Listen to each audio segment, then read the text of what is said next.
สบายดีมื้อนี้เราสิไปบ้านหนองหลวงเมืองปากซองบริเวณ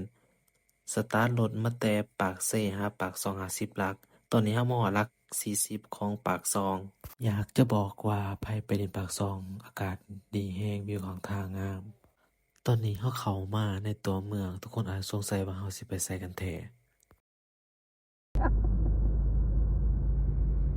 เดี๋ยวก่อนเข้าบ้านหนองหลวงมาหาข้อมูลปากเซ่หาปากซองปากซองมีความสูง 1,292 เมตรปากเซ่มีความสูง 1,116 เมตรเป็นหยังปากซองจะมีกาเฟ ตอนนี้เรามาฮอดหลัก50ทางเข้าบ้าน ทางทำอิฐจะเป็นทางดี ทางต่อไปอาจจะเป็นก้อนหินแต่ไปสะดวกสบาย ขี่ซื่อมาเลยก็จะเห็นป้ายทางเข้าบ้าน ตอนนี้มาฮอดบ้านหนองหลวงแล้ว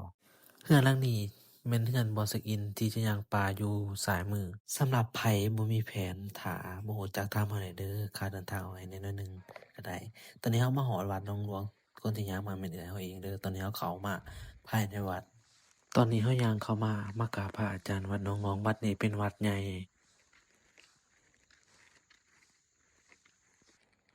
ภายในวัด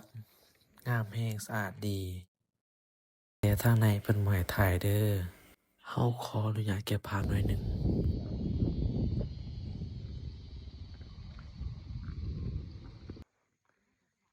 หลังจากเรากราบพระอาจารย์แล้วเราขออนุญาตเพิ่นขึ้นมาทางด้านเทิงตรงนี้จะเป็นป้ายห้ามเข้าเด้อเพราะว่ามีพระพุทธรูปเพิ่นอยู่ทางด้านรุมถ้าขึ้นเราย่างสบายทางสบายเนาะเราย่างขึ้นภายในเรามาแบบบ่มีฝนตกตอนนี้เราก็มาฮอดแล้วย่างขึ้นประมาณ100เมตรก็ฮอดแล้วเนาะทุกคนย่างมาตอนนี้เราก็มาฮอดจุดสูงสุดแล้วเพื่อมานบไหว้เพิ่นเนาะ